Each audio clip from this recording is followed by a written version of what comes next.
एको देवः स्वामिनारायणोऽयम् एको मन्त्रः स्वामिनारायणेति एको वैद्यः स्वामिनारायणोऽयम् एकोपास्यः स्वामिनारायणो नः। कृपा करो मुझ ऊपरे सुखनिधि सहजानंद गुण तमारा गाववा बुद्धि आपजो सुख कंद गुण तमारा गाववा बुद्धि आपजो सुख कंद। श्री स्वामीनारायण भगवाननी जय। ભગવાન સ્વામિનારાયણ પૃથ્વી લોક ઉપર અનેક પ્રકારના આશ્ચર્યો કરી અને હરિભક્તોને લાભ આપી રહ્યા છે. સરદાર પ્રત્યે શ્રીજી મહારાજ આવ્યા છે. સરદારની અંદર જન્માષ્ટમીનો ભવ્ય સમયો કર્યો છે અને અહીંના હરિભક્તોને અત્યંત આનંદ ઉપજાવી રહ્યા છે. કારિયાણીના ગામ ધણી ખટવાંગ રાજા અર્થાત માચા ખાચર એ પોતે અહીંયા આવ્યા છે. શ્રીજી મહારાજનો દિવ્ય લાભ પ્રાપ્ત કરી અને શ્રીજી મહારાજને વિનંતી કરી છે કે પ્રભુ અમારા ગામ પ્રત્યે પણ આપ આવો અને અમારા જેવા હરિભક્તોને પણ તમે આનંદ પમાડો એવી અમારી વિનંતીનો તમે સ્વીકાર કરો. એટલે શ્રીજી મહારાજે ખટવાંગ રાજાને વચન આપ્યું છે કે અમે દેવ પ્રબોધિની એકાદશી એ અહીંયા કરીશું અને તત્ક્ષણ સરદારથી નીકળી તમારું ગામ એવું કારિયાણી મધ્યે આવીશું. હવે આપણે થોડા ઇતિહાસની અંદર જવાનો પ્રયત્ન કરીએ. હવે આપણે થોડા ભક્તોની વાત કરવા માંગીએ છીએ, એવા ઉત્તમ ભક્તની વાત કરવા માંગીએ છીએ કે જેની યશ અને કીર્તિ એ સર્વત્ર લોકની અંદર વ્યાપીને રહી છે. એવા ભક્તની આપણે આજે વાત કરવા માંગીએ છીએ. પૂર્વેના સમયમાં આપણે જાણીએ છીએ તેમ રામાનંદ સ્વામી એમણે સૌથી પહેલા આત્માનંદ સ્વામી પાસે દીક્ષા ગ્રહણ કરેલી. એમણે રામાનંદ સ્વામીને સમાધિ તો કરાવી, પરંતુ સમાધિની અંદર સંપૂર્ણપણે ભગવાનની આકૃતિના દર્શન ન થવાથી રામાનંદ સ્વામી ખિન્ન મન થઈ અને આત્માનંદ સ્વામી પાસેથી ચાલ્યા જાય છે શ્રીરંગ ક્ષેત્રની અંદર. તો આ આત્માનંદ સ્વામી એમના બીજા ઘણા શિષ્યો હતા. હવે આ બધા વિચરણ કરતા કરતા વિવિધ સ્થાનોમાં ભગવાનના ભજનનો મહિમા એ વિસ્તારતા હોય છે. એવામાં કોઈક સ્થાનમાં કોઈક ગામમાં વિઠ્ઠલદાસ નામના બ્રાહ્મણ રહેતા હોય છે. આ વિઠ્ઠલદાસ એમની પત્ની એમના બાળકને જન્મ આપી અને ટૂંક જ સમયની અંદર મૃત્યુ પામી જાય છે. એટલે બાળક એને જીવાડવો, એને એનું પોષણ કરવું એ આ પિતા માટે ખૂબ અઘરું બની જાય છે. એટલે એ વખતે આત્માનંદ સ્વામી એ બાળકને અને એના પિતાને વિઠ્ઠલદાસને બંનેને ખૂબ સારા એવા આશીર્વાદ આપે છે અને એ બાળકનું પોષણ થાય એવા પ્રકારનો પ્રયત્ન કરે છે. પ્રસંગ લાંબો છે, આપણે સંક્ષિપ્તમાં વાત કરીએ છીએ. હવે વિઠ્ઠલદાસને આત્માનંદ સ્વામીમાં પ્રતીતિ થઈ કે આત્માનંદ સ્વામી એ બહુ જ મોટા સાધુ છે, કારણ કે મારી આવી મોટી સમસ્યાનું નિવારણ કર્યું છે. ધીરે ધીરે આત્માનંદ સ્વામી એમના રંગે રંગાવા લાગ્યા. વિઠ્ઠલદાસ એ તો સત્સંગના રંગે રંગાયા જ, પરંતુ આ બાળક વિઠ્ઠલદાસનો પુત્ર એ પણ મોટો થયો એટલે એમને પણ આત્માનંદ સ્વામીની અંદર પ્રતીતિ થઈ. સમય જતા બંને બાપ બેટાએ નિર્ધાર કર્યો કે આપણે આ જગતની અંદર રહીને કામ જ શું છે, આપણું આગળ કોણ છે ને પાછળ કોણ છે. આપણે આત્માનંદ સ્વામીની સાથે સત્સંગ વિચરણમાં ચાલ્યા જવું જોઈએ. અને આત્માનંદ સ્વામી પાસે આ બંને પિતા પુત્ર એ દીક્ષા ગ્રહણ કરે છે. આત્માનંદ સ્વામી પિતા એવા વિઠ્ઠલદાસનું નામ રાખે છે વિઠ્ઠલાનંદ સ્વામી અને એના પુત્રનું નામ રાખે છે બાલાનંદ સ્વામી. અને આ બંને આ રીતે જગતની અંદર મુમુક્ષુ જીવોનું કલ્યાણ કરવા માટે વિવિધ પ્રકારે પ્રયત્ન કરતા વિચરણ કરતા હોય છે. કોઈક વખતના સમયની અંદર ઉના ગામના આસપાસના વિસ્તારોની અંદર આ બંને સંત મહાત્મા એ વિચરણ કરી રહ્યા હોય છે. આનું નામ બાબરિયાવાડ પંથક કહેવાય છે. તો એ સ્થાનની અંદર વિચરણ કરે છે. એમાં એક ઉમેજ નામનું ગામ છે. એ ઉમેજ ગામની સીમની અંદર લાખા પટેલનું ખેતર છે. આ ખેતરની અંદર આ બંને સાધુ મહાત્મા આવીને વિશ્રામ કર્યો છે અને બપોરનું ટાણું થયું છે એટલે નિરાતે વૃક્ષના છાયા હેઠે વિરાજમાન થઈ અને વાર્તાલાપ કરી રહ્યા છે. હવે પ્રસંગ ખૂબ આનંદદાયક છે અને આપણા બધા માટે જાણવા યોગ્ય છે. એટલે વિઠ્ઠલાનંદ સ્વામી એ ક્યાંક જોઈ અને મન પ્રસન્ન થાય છે અને એકલા એકલા હસે છે. એટલે બાલાનંદ સ્વામી વિઠ્ઠલાનંદને પૂછે છે કે હે દેવ, આપ આ પ્રકારે કેમ એકલા એકલા હસી રહ્યા છો, મંદ મંદ હાસ્ય કરી રહ્યા છો, એનું કારણ તો જણાવો.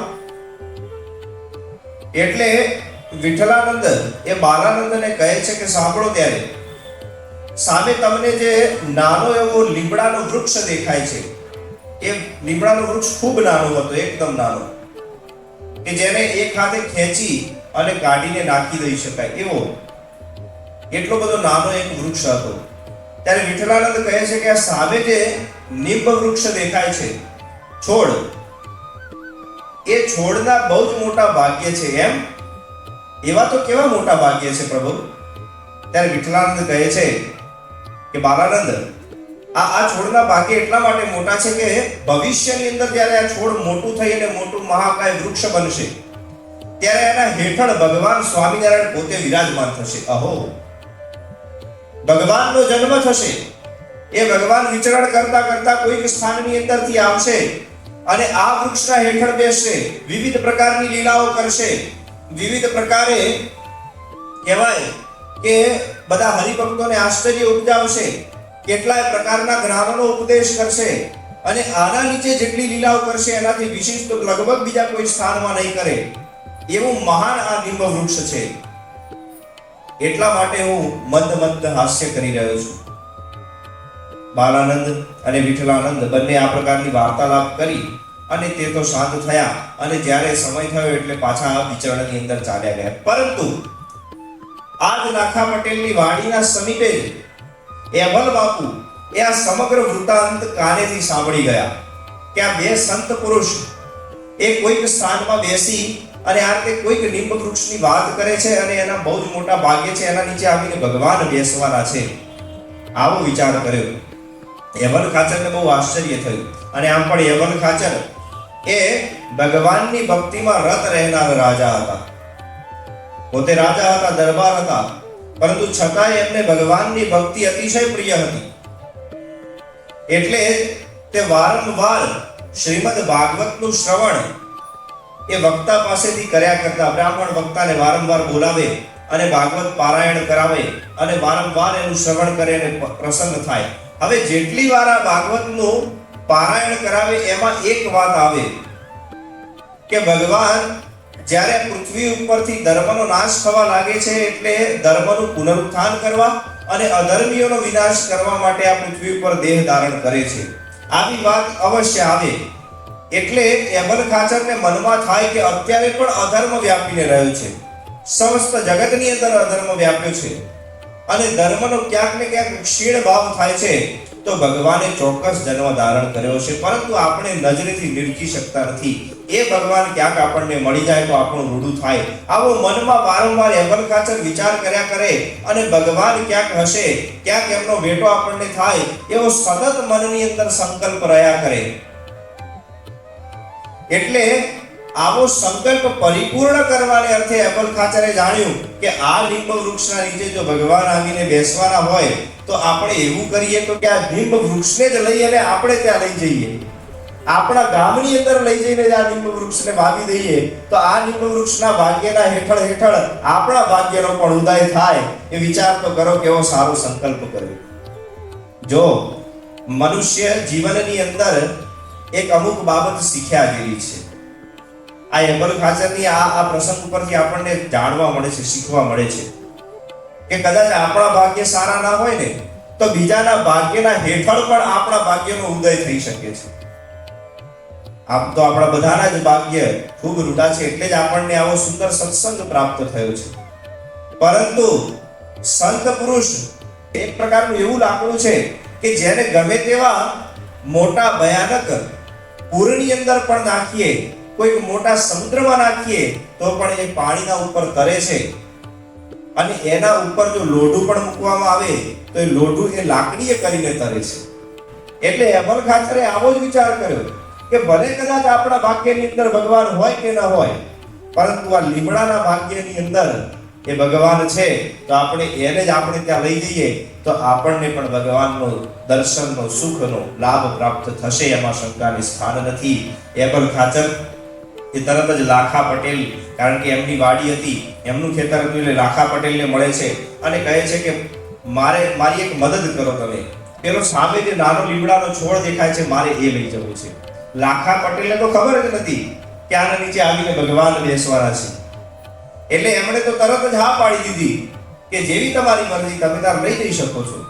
તરત જ બાપુએ એ પ્રકારની ખોદ કર્યું અને જેથી કરી એના મૂળ એની અંદર સચવાયેલા રહે એ પ્રકારે માટી સહિત એ લીમડાનું વૃક્ષ ઉઠાવ્યું અને જઈ દરબારગઢ, એમનો પોતાનો દરબારગઢ હતો, એના બરાબર મધ્યની અંદર આ લીમડાનું વૃક્ષનું સ્થાપન કર્યું.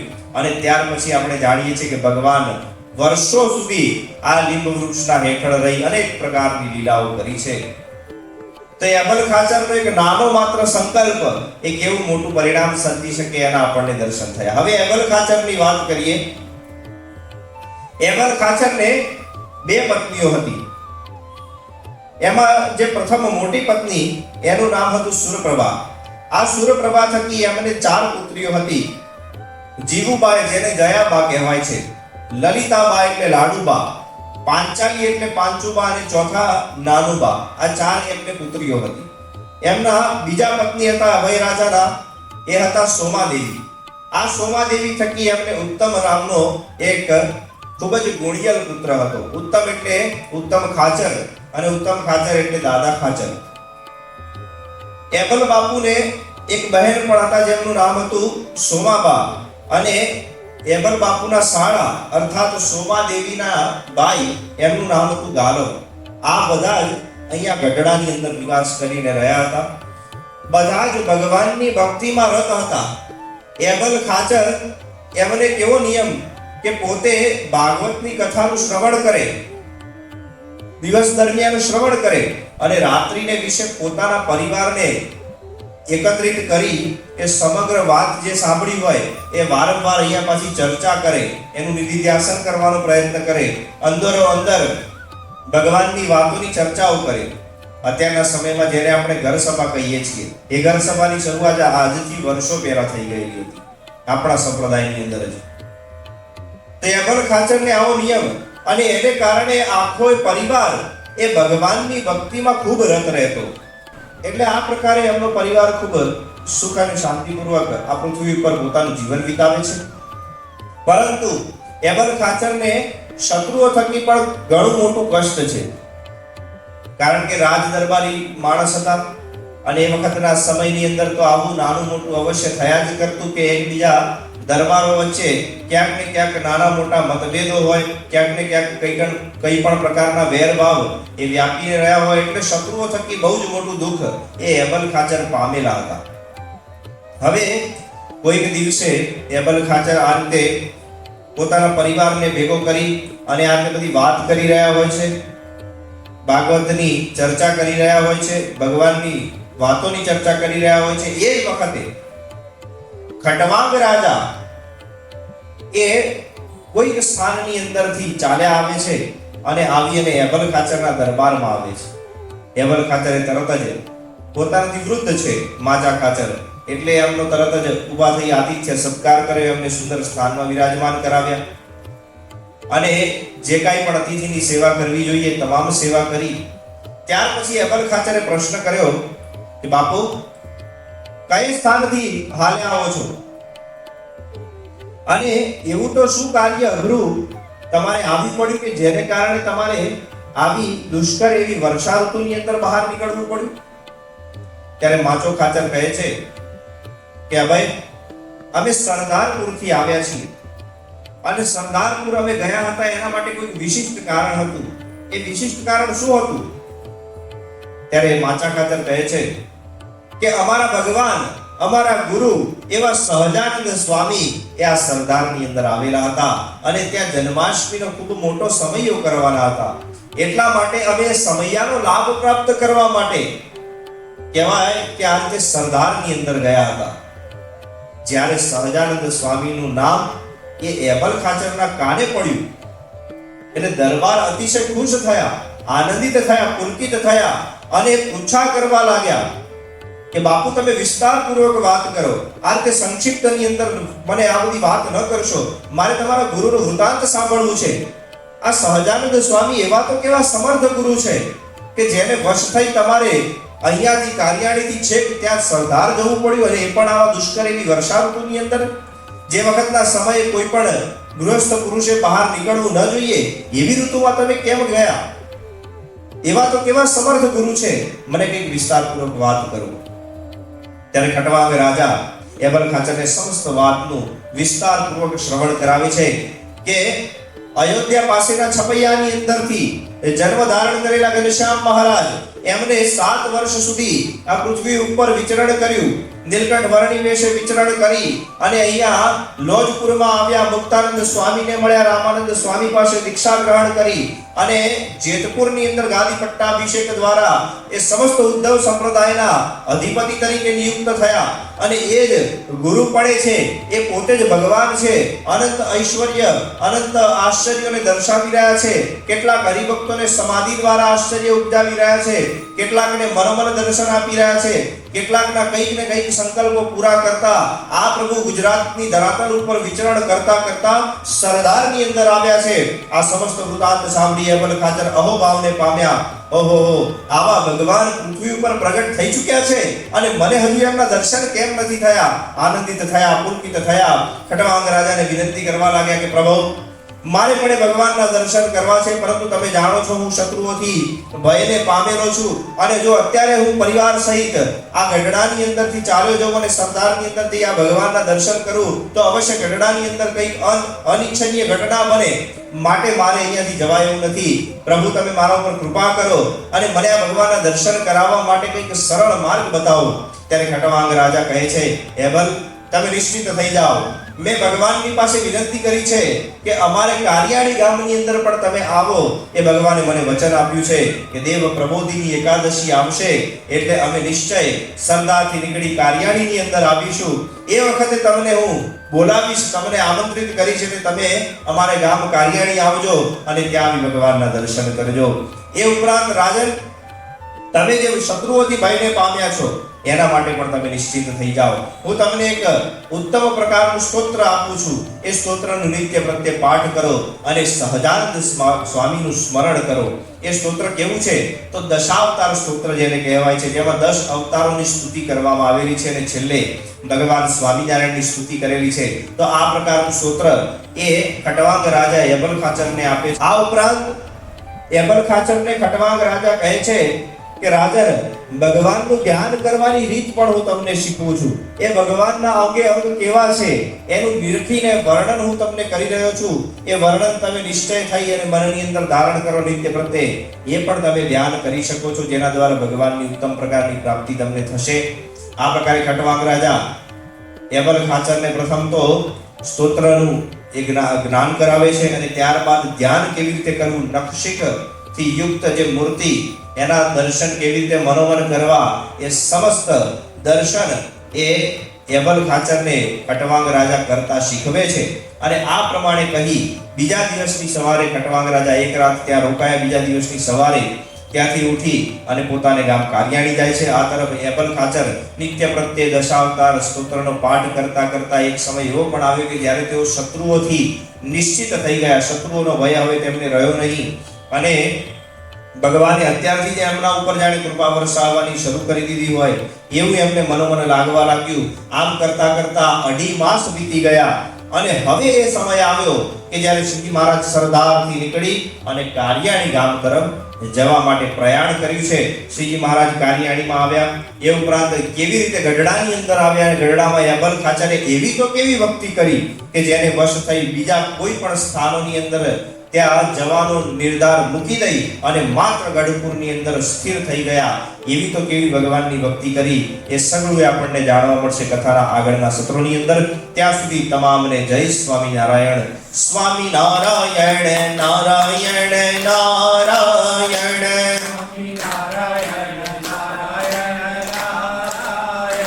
સ્વામિનારાયણ નારાયણ નારાયણ.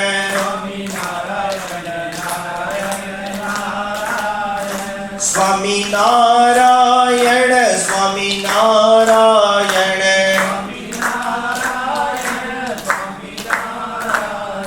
સ્વામિનારાયણ નારાયણ નારાયણ.